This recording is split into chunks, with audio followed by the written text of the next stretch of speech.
Assalamualaikum warahmatullahi wabarakatuh. Perkenalkan, nama saya Muhammad Junardi dengan NIM 2362589. Di sini saya akan menyelesaikan tugas web atau tugas akhir dengan mata kuliah PBO. Ya, tanpa berlama-lama, kita langsung masuk. Ini adalah pembuatan dari web saya. Pertama, kita harus mengenal apa itu OOP.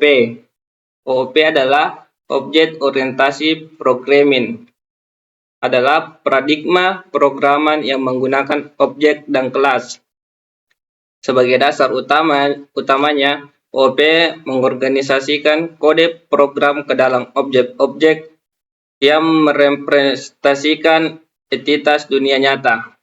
Ya, pembahasannya di sini terdapat, kita akan membahas seperti kelas dan objek, encapsulation, inheritance, polymorphism, magic method, abstraksi, overriding, dan overloading. Ya, pertama-tama kita akan memasuki materi pembahasan yang pertama, itu kelas dan objek. Sebelum kita masuk pembahasannya, kita harus mengenal apa sih itu kelas. Kelas adalah blueprint, prototip, atau cetakan untuk membuat objek. Kelas berisi deklarasi semua properties dan function yang dimiliki oleh objek. Setiap objek selalu dibuat dari kelas dan sebuah kelas bisa membuat objek tanpa batas. Dan apa sih itu objek? Objek adalah data yang berisi atribut dan metode. Ya, di sini terdapat beberapa sebuah codingannya. Di sini kita mempunyai kelas mobil. Ini dan berisi 3 function. Yang pertama itu function jalan, yang kedua jumlah roda, yang ketiga aktivasi jalan,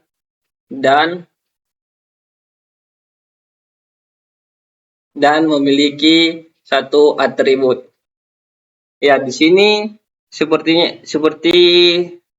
Avanza, di sini kita akan memasuki itu new mobil. Kita akan mengambil sebuah kelas dalam mobil ini, seperti kita akan mengambil jumlah roda, yaitu jumlah roda yang di sini.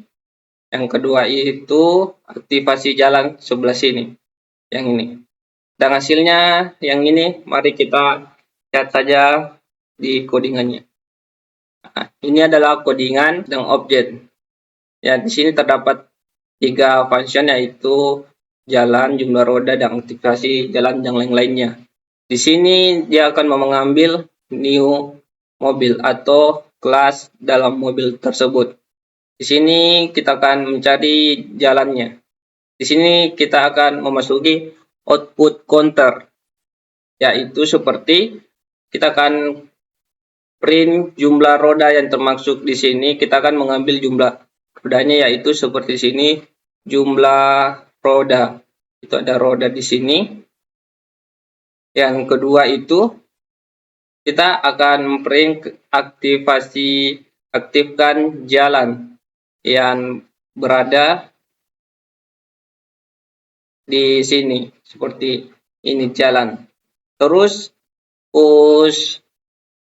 setelah print akan muncul sebagai berikut, seperti ini, jumlah roda ada 4 dan mobil berjalan. Ini kita lanjut pada materi kedua atau pembahasan kedua, yaitu encapsulation. Ya, sebelum kita lanjut pada codingannya, kita bahas dulu apa sih itu encapsulation. Encapsulation adalah proses menyembunyikan detail implementasi dari sebuah objek dan hanya mengekspos bagian-bagian tertentu saja. Ini biasanya dicapai dengan menggunakan mediator akses seperti privat, protected, dan public. Ya, langsung saja di sini terdapat sebuah codingannya. Kita langsung masuk ke VS Code. Ya. Nah, jadi maksud dari encapsulation sendiri itu, misalnya di sini ada sebuah kelas mobil dan mempunyai dua variabel yaitu merek dan warna. Ini kita set menjadi privat, artinya variabel ini hanya diakses dalam kelas. Jika kita mengubahnya menjadi protected, artinya dia bisa diakses di kelas di dalam kelas.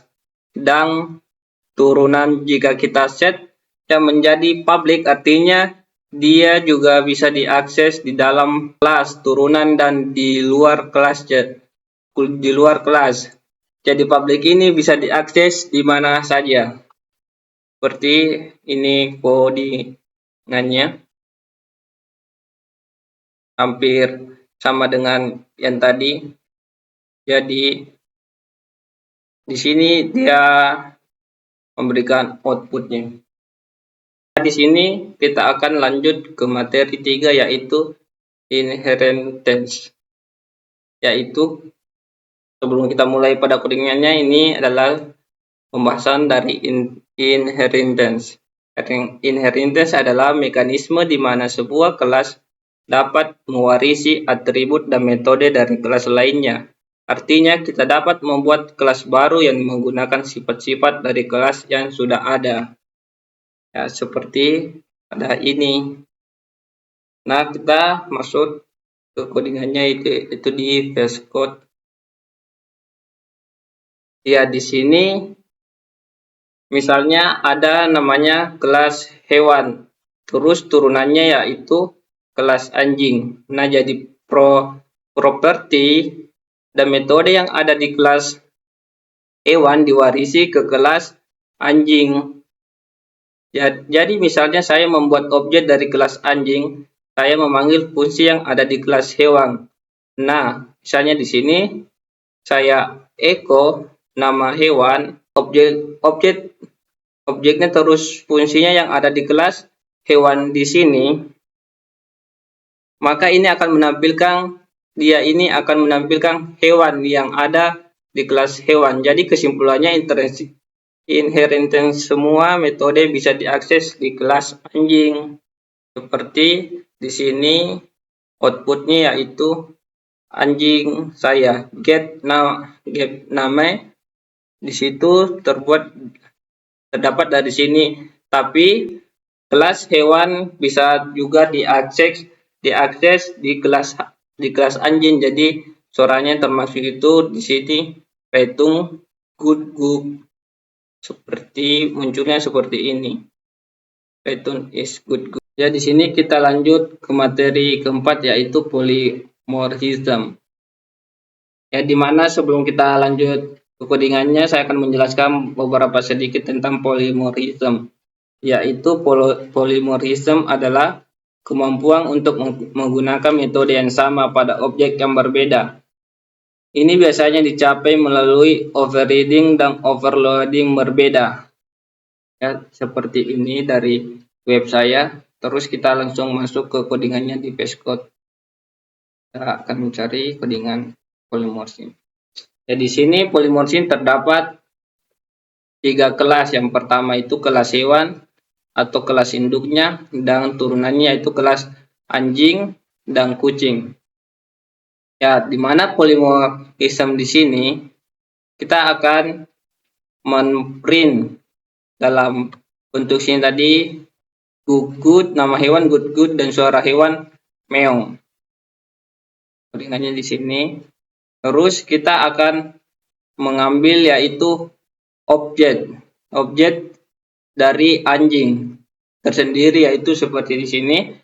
Functionnya yang bersuara, di mana yang bersuara itu seperti suaranya guguk, dan di sini kita akan mengambil juga objek dari kucingnya sendiri, kelas kucing atau turunan dari kelas induknya yang seperti function bersuaranya itu meong-meong. Ya, seperti dari di sini. Ya, kesimpulannya yaitu, jadi kesimpulan dari polymorphism yaitu kita dapat menginherit yang ada di kelas induk yang terdapat di turunannya. Selanjutnya kita akan membahas atau bukan pada materi kelima, yaitu magic method. Sebelum kita membahas lebih dalam, kita akan bahas apa sih itu magic method. Magic method adalah magic method dalam PHP adalah metode bawaan yang memiliki nama khusus yang dimulai dengan dua garis bawah atau string atau underscore. Metode-metode ini secara otomatis dipanggil dalam situasi-situasi tertentu. Ya, inilah seperti codingan di web saya. Langsung saja kita ke codingannya, ke VS Code. Kita cari magic method. Nah, ya, di sini kita memiliki yang namanya kelas mobil. Memiliki dua metode, yaitu privat dan warna. Di sini kita memiliki beberapa function, yaitu function pertama construct. Construct akan dijalankan saat objek dari kelas mobil ini dibuat. Terus toString ini akan dijalankan ketika objek yang dikonversi menjadi string. Nah, di sini function class akan dijalankan atau akan dipanggil ketika kita mencoba mengakses metode yang tidak ada dalam kelas. Terus iset ini atau function iset ini dijalankan ketika menggunakan fungsi iset pada atribut yang tidak ada dalam kelas mobil. Maka fungsi aset langkah ketika kita mencoba menghapus properti yang tidak ada dalam kelas mobil, maka function asset ini akan dijalankan ketika properti yang akan dihapus tidak ditemukan. Seperti ini contohnya, objek mobil Toyota atau merah. Di sini mobil Toyota berwarna merah, kita akan ambil bagian sini mobil. Ketika di sini mobil, ketika dijalankan metode ini tidak memiliki atau serupa dengan insert mobil. Yang sekarang kita akan memasuki materi 6, yaitu abstrak. Sebelum kita memasuki pada materinya, kita akan membahas apa sih itu abstrak. Abstrak adalah abstrak kelas adalah kelas yang tidak dapat diinstansiasi secara langsung. Tujuan utamanya adalah menyediakan kerangka kerja atau blueprint untuk kelas-kelas turunannya. Abstrak kelas sendiri tidak dapat memiliki objek sendiri, namun kelas turunannya dapat menggantikan atau mewarisi sifat-sifat dan metodenya. Contohnya, codingan webnya seperti ini yang ada di webnya. Terus kita akan langsung masuk ke codingannya. Abstrak ini. Ya, di sini terdapat abstrak kelas yang menyediakan metode yang akan diimplementasikan oleh kelas turunannya. Misalnya di sini adalah public function calculate perimeter. Ya, perimeter ini harus dioperate di kelas turunannya seperti ini, maupun di sini ada juga itu public function calculate area. Ini juga harus dioperate di kelas turunannya. Ini wajib dioperate. Ketika tidak dioperate, ini akan menjadi error. Seperti saya contohkan sini, kita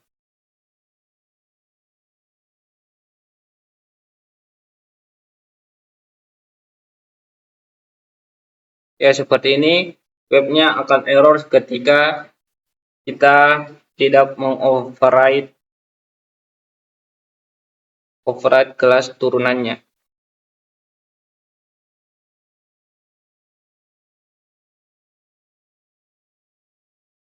Ya, webnya di sini akan segar kembali ketika kita setelah mengoverride kelas turunannya.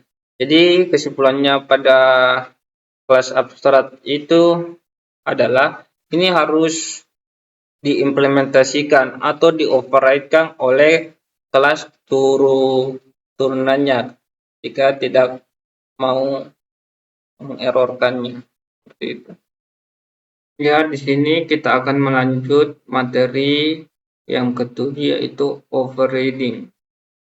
Sebelum kita memasuki materi lebih dalam overriding, kita akan lakukan pembahasannya dulu, yaitu overriding adalah konsep di mana sebuah kelas anak dapat mengganti atau menimpa implementasi sebuah metode yang sudah didefinisikan di kelas induknya.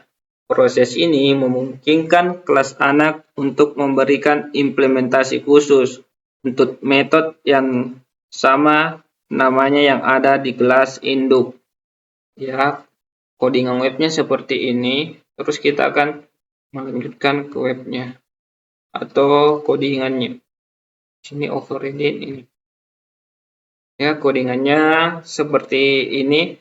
Di sini terdapat kelas animal dan ini adalah extensionnya atau turunan dari kelas induknya, yaitu ada dog dan cat. Misalnya di sini dia di sini mempunyai kelas 2 turunan, artinya kita bisa mengoverride function di kelas animal ini. Misalnya di kelas dog ini saya mengoverride function maxon-nya ini yang tadinya mengembalikan string, ini dia akan berubah menjadi string bar. Artinya dia di sini akan somnya ini akan mengembalikan ke string bar tersebut di sini. Begitu pula di kelas C, ketika saya mengoverride kelas ini yang berlaku dan ini akan ditulis pula lagi kelas override sama dengan animal. Kita tidak memakai hitung lagi, tetapi dia akan mengembalikan ke turunan dari induknya. Seperti ini, dia akan mereturn meon. Tidak akan mengembalikan stringnya lagi di kelas animal tersebut karena sudah di override kelas turunannya. Jadi di sini dia akan menggantikan kelas turunannya. Kita lanjut pada materi ke-8 atau materi terakhir, yaitu overloading. Nah, sebelum kita masuk ke materi yang lebih dalam, saya akan menjelaskan beberapa apa yang dimaksud overloading. Overloading adalah saat kita mengakses properti, maka secara otomatis properti yang akan diakses, namun jika menyatakan properti tersebut tidak tersedia di objek, maka PHP tidak secara otomatis menjadikan itu error. Dengan demikian kita bisa membuat properti secara dinamis dengan memanfaatkan magic function overloading. Seperti ini dalam webnya. Kita langsung ke codingannya di VS Code. Ini dia. Ya, di sini kita mempunyai properti yaitu nama dengan umur. Terus di sini kita mempunyai override di mana function get ini dijalankan ketika salah satu properti yang di atas tidak ada, seperti properti alamat ini. Properti alamat ini dia tidak ada pada dalam properti kelas 0, di mana Di sini function get akan dijalankan, dan di sini saya akan mengakses juga properti yang tidak ada tapi saya mengubah value-nya seperti di sini. Di sini saya mengubah value-nya, misalnya saya mengakses atribut ini dan value-nya ini yang string-nya ini juga dia tidak ditemukan, tapi dalam keadaan ini dia tidak error karena di sini ada namanya yaitu function set. Nah, function set ini dijalankan ketika mengubah atau mengakses properti yang tidak ada, maka di sini kita akan menjalankan yang namanya function set tersebut. Ya, mungkin inilah dari presentasi tugas akhir saya. Demikian beberapa hal yang bisa saya sampaikan. Sebelumnya, saya mohon maaf yang sebesar-besarnya pada teman-teman sekalian apabila dalam penyampaian tadi mungkin ada kesalahan kata atau beberapa pernyataan yang membuat keliru kepada teman-teman sekalian. Saya ini hanya manusia biasa yang tidak luput dari kesalahan. Dengan ucapan akhir, wabillahi taufik wal hidayah. Wassalamualaikum warahmatullahi wabarakatuh. Terima kasih.